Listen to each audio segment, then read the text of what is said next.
Good morning, everybody. Welcome back to the show. Today is Wednesday, April 12th, 2023. Regulation and scrutiny is coming to Web3 globally. Will it hinder or benefit the industry? That's what we're going to talk about today in Web3.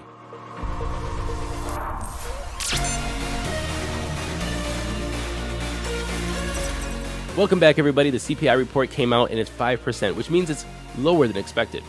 So what does that mean for everybody? Well, I can tell you Bitcoin jumped $200 just on the news. The stock market was up pre-market, and that means that we all can, breathe a little easy for at least the next 2 to 3 weeks until the next Fed meeting.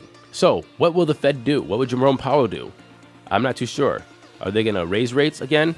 I don't see that's likely now that we see that the inflation rate is dropping down. Will they keep the rates the same? I think that's the biggest possibility as we see that the inflation rates are dropping with the current rates. Or will they drop it? I still think that's kind of unlikely. Let's wait and see. All I can say is we all can breathe easy for the next 30 days. I think, cross your fingers, markets are unpredictable. Let's get into those headlines. Senator Elizabeth Warren and Representative Alexandria Ocasio-Cortez, or AOC, is digging into the Silicon Valley Bank's potential white glove treatment for certain depositors. They said that bank regulators and the public deserve an explanation about SVB's hyper-reliance on firms and investors and the role these firms might have had in participating in the $42 billion single-day run on SVB. Basically, what they're saying is SVB was hyper-focused on just having tech clients. I'm going to get into my opinion on this in a minute, but that's what they're saying is like, why so many tech clients? Why didn't you diversify? They also said that it could be because of mutual back-scratching agreements. This could help explain why some clients place massive unsecured deposits at SVB. And at the time of the collapse, more than 90% of Silicon Valley Bank's deposits were in accounts that exceeded the FDIC insurance limit. First, let me tackle that statement. The FDIC insurance limit is $250,000. If you're an individual or a company and you have more than $250,000, let's just say you have millions of dollars, you're not going to have 10 accounts to balance all your money, so you're under the FDIC insurance limit. It's just not realistic, especially if you have payrolls going out of large amounts. That's over $250,000. You have to have them from one bank going out to different accounts. And there's different ways to manage that. I'm just saying that, for example, for individuals and companies, what the FDIC insurance needs to do is have different tiers of insurance, 1 million, 10 million, 100 million, so people can use a bank account, have confidence in that it's going to be insured, and maybe even pay a premium or a little fee to help balance off the cost of the premiums of said insurance. It's not unreasonable that if you have more than $250,000, you're going to put it in the same account.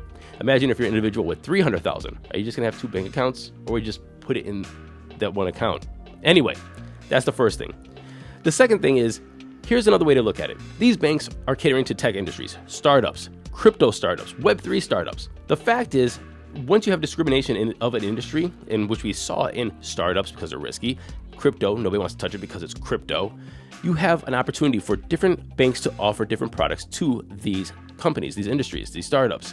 And so if Chase and Bank of America and all these other banks don't want to deal with crypto startups or Web3 startups, then it's just very easy for another bank to open up and say, hey, we got you. You are our client. We're going to offer this product for you. And it seems like that's what they did. So why are they unbalanced? Why are they catering to this certain industry? Probably because they found a niche in a market and nobody else would deal with them. So therefore, they became the bank of tech startups. Hence the name Silicon Valley Bank. And so we have a lot of scrutiny, we have a lot of regulations, we have a lot of eyes on crypto and Web3 right now, and the tech industry, obviously. So is the United States losing its edge in crypto? In the new report from A16Z entitled State of Crypto, banning new business models or technologies undermines the American values and drives innovation and jobs elsewhere. While the country was nearly home to 40% of crypto developers in 2018, that ratio has ticked down over the past couple years, falling under 30% last year, according to the report. Additionally, traffic to crypto-related websites from users based in the United States has declined. Last year, only 15% of traffic to websites like CoinGecko, CoinMarketCap, Etherscan came from the United States. And it's a notable drop from 23% in 2019. Other reasons why the United States could be losing its edge in the innovation and development of crypto and Web3 are, well, the SEC and the CFTC have stepped up their scrutiny of digital asset firms. Coinbase was hit with a Wells notice, taking everybody, even Coinbase, by surprise. Kraken was fined $30 million. The SEC has an ongoing case against Ripple. There's a situation surrounding Tornado Cash. And Bittrex is closing down shop in the United States. All this is compounding that maybe this is not the best place to set up shop. And like I said yesterday, Gemini, they're not that big of an exchange. $13 million in 24-hour trading volume. Are they going to go and focus globally, just not deal with the regulations here in the United States? But where will they go? Will they go to Europe? Well, currently, the EU is discussing their markets and crypto assets legislation, and it's part of a broader package within the EU aiming to update the bloc's approach to several digital asset fronts. This is slated for a vote on April 17th, and this vote is trying to unify the 27 member states. Now, a lot of people within the industry, within the EU, they're worried about a heavy-handed approach. And the head of legal and compliance at a French market maker, Flowdesk, said this: "What I fear, not even with MiCA, but maybe with MiCA in practice, or with what they're doing in the United States, is that they want to protect the investor himself. We are adults, and we can make a decision." And I think this is a notable quote because people outside the United States are looking at the United States and what we're doing with regulation and scrutiny and the CFTC and the SEC, the opaque regulations, and the driving out of innovators and entrepreneurs here in the United States. And they're looking at that and saying, like, are we going to become that? So I think that's very telling to how we are approaching these emerging technologies and innovation here in the United States. Part of the fallout of this scrutiny here in the United States, for better or worse, is that Binance US is set to delist Tron and Spell. Binance tweeted this: "At Binance US, we periodically review each digital asset listed to ensure that it continues to meet the standard of excellence we expect. Based on our recent review, Spell and Tron will be delisted from the platform on April 18th. And here is the timeline.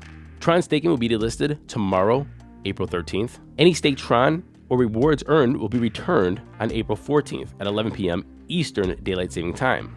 Most people are speculating that this move comes in the wake of the SEC accusing Tron founder Justin Sun and several celebrities, including Lindsay Lohan, Jake Paul, Akon, for manipulating the price of Tron token and BitTorrent tokens. But this delisting of Tron from Binance US is only the tip of the iceberg of governments having conversations about what to do about Web3 and crypto and digital assets. One of the solutions is to talk amongst each other, and it seems as though roll out a CBDC. The G7 is set to discuss digital currency standards and crypto regulation, and the G7 consists of Canada, France, Germany, Italy, Japan, the United Kingdom, United States, as well as the European Union. And if you're counting with me, that is 8. Bureaucracy. 2 + 2 = 5. If they tell you equals 5, tongue-in-cheek with that one. I understand, Brexit, I got it. Basically, they said that the collapse of FTX was a serious wake-up call for all policymakers globally. And so global economic leaders need to come together to discuss what to do. One thing that they have done and are going to continue to do is that the G7 banks have already set common standards for CBDCs. And as a priority of this year, the G7 will consider how to best help developing countries introduce a CBDC consistent with the appropriate standards, including the G7 public policy principles for retail CBDCs. I personally feel the CBDC is coming quicker than we would all expect.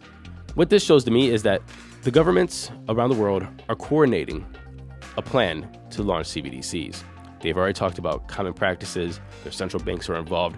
What's going to be the catalyst to launch a CBDC? I personally think it's going to be defaulting on debt. We can't service our debt, we're going to default. We don't hire the debt ceiling. We need to fund some kind of offensive or defensive globally, and we need money to do that instead of just print dollars or print euros. Let's launch the CBDC so we can coordinate or help service debts. I don't know. I think it's going to be something that we need to do in air quotes, and that's what's going to push the CBDC globally to these countries. On a quick note, I don't know if you guys were watching Mandalorian Season 3, the episode with Lizzo and Jack Black, which was absolutely horrible, by the way. But they referenced blockchain tech.